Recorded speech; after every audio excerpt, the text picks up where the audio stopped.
비트코인 왕자입니다.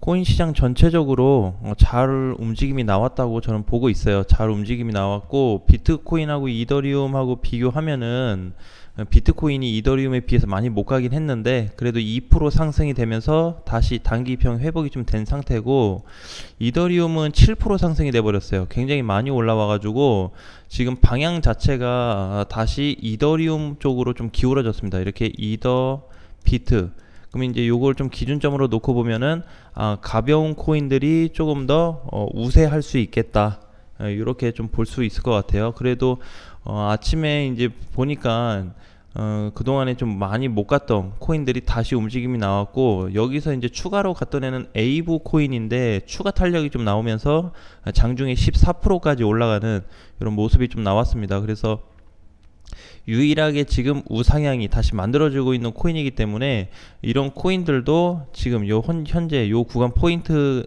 안으로 들어왔기 때문에 비중 관리만 좀 하시면 될 것 같고, 그 다음에 이제 그동안에 많이 못 갔던 샌드박스도 약간의 반등이 좀 줬었고, 리플, 에이다 이렇게 전체적으로 조금씩은 올랐어요. 많이는 못 갔는데 그래도 방향은 많이 잡아줬고, 동시에 뭐가 발생됐다? 다시 한번 거래 대금이 좀 몰리기 시작했다, 이렇게 좀 볼 수 있을 것 같아요. 그래서 오늘 종가로 보니까 전날에 비해서 만큼은 거래가 크지는 않는데 그래도 비슷한 위치까지는 올라와 줬어요. 자, 그리고 한 가지 이제 좀 내용상 볼 거는 그 소비자 물가지수 발표 후에 CPI 발표하고 나서 시장이 잠깐 빠졌다가 반등으로 끝났잖아요. 근데 그 시점에서 코인 마켓캡에서 발표한 게 비트코인 저가 매수 유입이 되고 있다. 그래서 그걸 제가 직접 한번 확인을 해보니까 저가 매수 유입이라는 게 뭐냐면은 그냥 밑에서 거래가 실리고 있다라는 얘기랑 똑같아요. 그래서 그동안에 많이 안 샀는데 코인 쪽으로 수급이 좀 쏠리고 있는 모습이 발생되고 있다. 그러니까 우리 이제 계속 얘기했던 부분인데, 지금은 다 고점에 있는 애들이니까 투자처가 없어요. 그래서 그나마 많이 빠진 코인 시장이 지금 이벤트 거리다. 그래서 열로 지금 자금이 몰릴 가능성이 높기 때문에 우리가 이제 준비를 좀 하자라는 거죠. 그래서 이런 부분도 계속 얘기는 나오는데, 어쨌든 또 그 가상자산 시장이 이게 법적으로 조치가 잘 안 돼 있잖아요. 규제가 잘 안 잡혀 있으니까 그 잡히기 전까지는 좀 주의를 해야 되는 거는 계속 좀 관망을 해야 되는 부분인 것 같습니다. 자, 그럼 비트코인을 분봉으로 좀 볼게요. 이번에 하락세로 나오다가 여기서 이제 추세가 좀 전환되면서 반등 시점이 나와줬는데 계속 우상향 지속 중인데 위험하지 않는 우상향 지속 중이에요. 요 현재 포지션 자체가. 그래서 지금 보면은 이제 4천 어제 자리인데 2,700 한 20만원 될 것 같아요. 높진 않죠. 그래봐야 이제 현재 가격에서 한 10만원 정도 더 보면 되는데, 요 구간이 돌파하게 되면은 저항 돌파가 다시 잡혀요. 저항 돌파가. 그래도 이번에 다행인 거는 좀 쭉 당겨서 보니까 못 갔던 자리가 요 구간도 사실 넘기 어려운 자리였어요. 2700짜리가. 왜냐면은 위로 뚫어졌을 때는 괜찮은데 뚫어졌다가 다시 깨졌잖아요. 이게 다시 깨졌다가 넘어간다라는 거는 강세 시장이다라고 보시면 돼요. 많이 프로스가 올라가진 않는데 그래도 요 정도 매물을 쉽게 왔다 갔다 한다라는 거는 가볍다, 또는 매물 소화가 됐다, 아니면 또 강세다, 이렇게 좀 표현을 할 수 있을 것 같습니다. 자, 그래서 아직도 좀 바닥 탈출을 못하고 있는 포지션은 나타나고 있고, 분봉상에서 놓고 봤을 때 추세로 딱 그어보면은 이번에 추세 하단을 맞고 올라가는 모습을 좀 볼 수 있을 것 같아요. 그죠? 자, 그래서 분봉 240분봉으로 봤을 때 하단부에만 오면 비트코인이 반등이 좀 주어졌다. 근데 이게 지금도 유지 중이고, 또 하나는 좀 길게 봤을 때 이제 자, 이렇게 좀 놓고 봐야 될 것 같아요. 그래서 지금은 이제 포지션이 점점 가면 갈수록 가까워지고 있기 때문에 하락은 제한적이에요. 하락 상승폭은 그대로 유지가 되고 있는데 하락폭은 이렇게 올라가고 있으니까 하락 밑으로 밀릴 가능성은 좀 제한적이다. 그래서 요 사이에 뭔가 반등이 나온다든지 시세 전환이 나온다면 코인이 다시 한번 2800을 좀 돌파해주는 그런 모습이 나오는 동시에 그동안에 못 갔던 코인들이 다시 재상승해주는 포지션까지 좀 잡혀볼 수 있을 것 같아요. 자, 오늘 이제 아침장에 상승하고 있는 코인들도 보면은 대체적으로 메이저 코인들이 좀 많이 올라오고 있어요. 그렇죠? 자, 그런데 이 중에서도 오늘 여기 상위권에 있는 애들 중에서도 많이 못 가는 애들이 있어요. 한 5개가 있습니다. 오늘 요 라인에서 못 가는 애들 5개가 있는데 그런 애들을 잘 한번 봐야 되는 시점이에요. 그래서 내가 왜 이제 지정을 해가지고 이 코인이다 뭐 저 코인이다 얘기 안 하는 거는 지금은 비트코인하고 이더리움 시장에 따라서 그냥 같이 가면 돼요. 예, 그래서 굳이 뭐 이거다 저거다 할 필요 없이 예를 들어서 이제 안 좋은 코인들 같은 경우는 중간에 한 번씩 언급을 하겠는데 그렇지 않은 코인들에 대해서는 지금 전체로 끌고 가는 시장이다라고 이해하시면 될 것 같아요.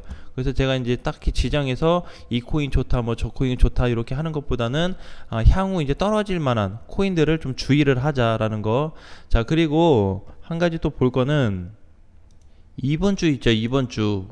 이번 주가 지나가게 되면은 그러니까 이제 다음 주 월요일이 되면은 시장 방향이 더 뚜렷해질 거고 그 다음 주가 되면은 시장 방향이 더 또렷해질 거예요. 지금 이제 고점에서 깨지고 있는 애들 중에 그 흐름 자체가 어떻게 나오고 있냐면은 굉장히 불안정합니다. 굉장히 많이 불안정해요. 그래서 그때 왜 우리 비트코인 막 한참 붐일 때 여기서 막 이렇게 올라갔듯이 이렇게 최대한 꼭대기로 지금 가버렸어요. 이때 한참 붐일 때처럼. 이렇게 올라가 버렸습니다. 그래서 지금 요 시점에 거의 다 달았어요. 다 달았는데도 아직도 빠지지 않고 버텨주고 있거든요. 근데 저게 한번 무너지기 딱 시작하면은 본격적으로 이렇게 비트코인 그때 이렇게 4천까지 빠졌던 시점으로 이렇게 빠졌듯이 요런 정도의 강세가로 한번 하락장이 올 겁니다. 예, 많이 빠질 거예요. 자, 그렇게 됐을 때 비트코인 시장은 반드시 반대 성향을 가지고 좀 더 탄력을 키우는 상승폭이 좀 나올 수 있을 거다. 이거를 제가 만약에 반등이 나오면 얼마까지 좀 갈까라고 다시 한번 계산을 해봤는데 저항으로 보면은 3,500 그리고 좀 이제 흐름상 보게 되면은 한 4,000까지 이렇게 좀 보기는 해야 되는데 저기까지 반등을 안 준다고 해도 만약에 내가 봤을 때는 3,000 초반만 갔다가 밀리더라도 괜찮거든요. 괜찮아요. 그 정도 가면은 이번에 요 밑에서 단타 쳤거나 단기로 들어가신 분들은 다 소화할 수 있는 자리입니다. 충분히 그렇게 좀 보여지고 혹시라도 3,000 초반이 돌파돼가지고 3,500까지 올라간다고 했을 때는 저항을 맞이하기 때문에 그때 가서 이때 도달했을 때는 다시 전체 시장을 좀 체크를 해가지고 올라갈 가능성이 얼마나 좀 있냐 라고 놓고 봐야 되겠죠. 근데 현재로서는 아직 올라갈 포인트가 좀 강하다라는 거 이렇게 좀 이해하시면 될 것 같습니다. 자, 그래서 지금 이제 언론이나 기사에서도 얘기하는 부분이 비트코인의 수급 증가를 계속 얘기하고 있어요. 내가 주식시장은 얘기했죠. 한 달도 안 돼가지고 거래대금 반토막 났습니다. 반토막 났어요. 이게 단위가 원래 억 단인데 이게 5만까지 빠져버렸죠. 어제 기준으로. 그죠? 한 달도 안 됐어요, 이게. 그러면 요 줄어든 금액을 내가 이제 그 현금 보유하고 있는 계좌로 좀 보니까 55조 정도가 이제 계좌에 있더라고요. 주식시장에 55조가 현금으로 대기 상태예요. 근데 보면은 지금 이게 55조라는 게 줄어든 상태거든요. 전에 이제 막 60조 넘어가고 이랬는데 지금 좀 줄었어요. 그럼 돈이 밖으로 나가고 있다는 거죠. 완전 계좌 출금을 해가지고 넘어오는 쪽이 어디냐라고 보니까 유일하게 채권하고 코인 쪽으로 몰리고 있습니다. 요 두 가지 부분에서 그리고 하나는 또 인버스까지 그렇게 좀 몰리고 있다라는 거를 참고사항으로 이해하시면 될 것 같아요. 자, 그러면은 오늘 이제 제일 강세로 가고 있는 룸 네트워크를 좀 봐야 되겠죠. 자, 룸 네트워크도 그동안에 많이 못 갔다가 굉장히 잘 올라가고 있어요. 근데 룸 네트워크 현재 포지션이 괜찮은 게 뭐냐면은 60원 돌파된 이후에 단기 저항을 금방 좀 돌파해서 올라가고 있거든요. 그래서 지금은 아직 몰라요. 장중이라서 70원이 넘어서 끝나야 되는데 내일 아침 딱 됐을 때 또 70원 밀려서 끝나버리면 의미가 없어요. 그래서 현재 자리에서는 약간 비중을 좀 축소하고 종가로 봤을 때 70원이 넘어간다고 했을 때는 조금 더 끌고 가보는 것도 괜찮다라는 말씀을 좀 드리고 싶습니다. 그래서 여기에 좀 포인트를 둬야 되고, 그래서 이제 이번에 그 큰 시세가 나왔음에도 계속 올라가는 코인들이 많이 있어요. 눈에 띄게. 그쵸? 그로스톨 같은 경우도 7월 1일 날 급등됐다가 밀려버렸는데, 이렇게 이제 갔다가 밀린 애들은 사실 다시 가려면 좀 시간이 좀 걸려요. 저렇게 거래 들어왔는데도 불구하고. 피르마 같은 경우에도 7월 10일 날 급등됐다 밀렸죠. 그러니까 우리 이제 항상 얘기하는 게 이거를 대처 준비를 잘 해야 돼요. 지금 상황에서는. 그래서 다 이제 걱정하고 있는 게 금리 인상, 그 다음에 이번 마지막 주에 또 발표 있는 거, 다 그런 거 걱정이잖아요. 테이퍼링도 있고 또 경제가 안 좋아진다니까. 그러니까 그 온갖 얘기 들으면은 투자를 하기 싫어져요. 투자를 못 해요. 사실상 얘기 다 듣고 하면은. 그러니까 현재 돈이라는 게, 투자금이라는 게 어느 쪽으로 들어가고 있냐를 잘 봐야 됩니다. 그러면서 동시에 내 계좌에 또는 내 코인이 반등이 나왔을 때는 빠르게 처리하거나 비중을 축소하는 그런 포인트도 같이 겸해야 이번 시장을 좀 이겨낼 수 있다. 자, 그런데 지금까지 버티신 분들은 나는 사실 굉장히 좀 잘하셨다고 봐요. 그게 정말 무의미할 수도 있고 힘든 작업일 수 있는데, 보면은 8천만 원에서 지금 이제 2천만 원 왔잖아요. 그렇죠? 엄청나게 빠졌습니다. 이게 프로스가. 그래서 지금 이제 전에 얘기했듯이 비트코인 하락률 중에서 가장 큰, 업비트에서 비트코인 상장 이후에 가장 큰 낙폭이에요. 최대 낙폭. 이거를 이제 뒤로 돌아가서 다른 쪽 해외 거래소 보게 되면은, 해외 거래소에서도 한 번은 나타났습니다. 한 번. 딱 한 번. 업비트에서도 지금 한 번 나타나고 있어요. 자, 이렇다라는 거는 해외 거래소나 국내 거래소나 낙폭 자체가 어떻다? 크다라고 볼 수가 있겠죠.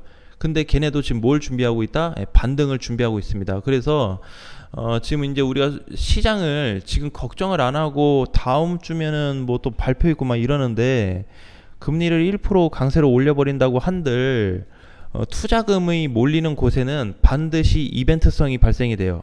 그 이벤트성이라는 거는 하락을 방어한다든지, 하락을 했다가 다음날 바로 올라온다든지, 이런 어떤 조치적인 부분이 발생이 됩니다. 왜? 돈이 들어오니까.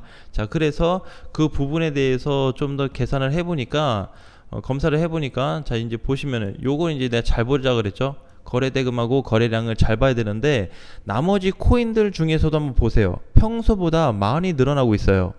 특히 지금 우상향 되면서 올라가는 코인들도 그러고, 바닥에서 못 가고 있는데도 거래가 늘어나고 있습니다. 자, 그만큼 코인 시장에 많이 들어왔다라는 거죠. 업비트에서 이렇게 들어왔다라는 거는 해외 거래소나 국내 거래소 전체적으로 부분적으로 많이 들어왔다라고 볼 수가 있어요. 자, 그래서 오늘의 핵심 포인트는 뭐냐면은, 하락 걱정을 너무 크게 하지 말자. 왜? 얘 하락 걱정을 크게 할 필요 없어요. 어차피 아까 전에 얘기했듯이 꼭대기로 간 애들이 이제 이번 주 지나고 다음 주 지나고 하락이 될 텐데, 다음 주 한 주 한 주 넘어갈 때마다 낙폭이 굉장히 커질 거예요. 그거 이제 무너지기 시작하면은 본격적으로 비트코인 그동안 기다렸던 요 기간을 한번 다시 만회할 수 있는 시장이 올 거라고 봐요. 근데 내가 봤을 때는 한 3,500에서 많이 가면 4,000선 정도 좀 예상을 하기 때문에, 그 구간에서 좀 반등이 주어졌을 때 공략을 좀 취해야 되고, 만약에 이제 개별적으로 가는 코인들에 있어서는 빠른 정리, 그 다음에 그러면 이제 비트코인이 올라갔다가 꺾이면은 일부 코인들의 비중이나 단타 들어간 걸 좀 정리해야 되냐라고 한다면은, 저는 그 부분에 대해서는 오케이, 정리해야 된다라고 봐요. 그러니까 예를 들어서 비트코인이 드디어 상승을 시작했어요. 자, 막 기다가 이제 막 올라가, 이렇게 막 올라가기 시작해서 3,000 넘어가고 3,500 간다라는 가정 하에 보면은, 이렇게 올라갔을 때 반드시 비트코인이 꺾이는 시점이 나옵니다. 그냥 마디 자체가 끝나는, 한 상승 파동이 끝나버리는 그 구간이 나올 거예요. 그렇게 됐을 때 현금화를 좀 했다가 다시 또 재공략하는 포지션으로 간다면, 오히려 하락 많이 맞아가지고 손실 큰데 이걸 좀 만회할 수 있는 시장이 강하게 올 수 있다라는 거를 기억하셔야 됩니다. 왜냐면은 강하게 온다라는 거는 그냥 반등 나오면 그동안 많이 빠졌으니까 간다, 이 기준이 아니고, 지금 고점에 있는 애들이 이제 머리에 꺾였어요. 그래서 빠질 폭이 지금 이만큼 있어요. 여기까지 빠져야 돼요. 밑바닥은 여기인데 여기는 와야 돼요. 저 여기까지 빠져버리면은 비트코인이 3,000 이상은 그냥 넘어와요. 그냥. 예, 그냥 넘어갑니다. 빠르면 하루 이틀만 해도 넘어갈 수 있어요. 그래서 지금 오름폭의 그 고점으로 간 애들 오름폭의 절반 정도가 빠져야 돼요. 그러니까 적게는 30%에서 많게는 50%가 빠져야 됩니다. 요 정도가 올라간 애들이. 그래서 이런 애들이 앞으로 조금 위험해질 가능성이 지금 상당수 높아졌고, 그리고 이제 반대로 비트코인 시장에서는 좀 수혜가 될 수 있는 수급이 다시 상승, 기존 원래 레버리지 라인으로 좀 들어올 가능성이 높아졌다라고 보시면 될 것 같습니다. 그래서 전체적으로 다시 한번 요약을 해드렸기 때문에 무서워하지 말 것은 지금 고점에서 꺾이는 애들과 비트코인은 거꾸로 가는 패턴이기 때문에 반드시 걔네가 무너진다면 코인 시장은 수급이 증가되는 그런 모습을 볼 수 있을 거다라는 말씀 드리겠습니다. 자, 오늘도 화이팅 하시고요. 다음 시간에 뵙겠습니다.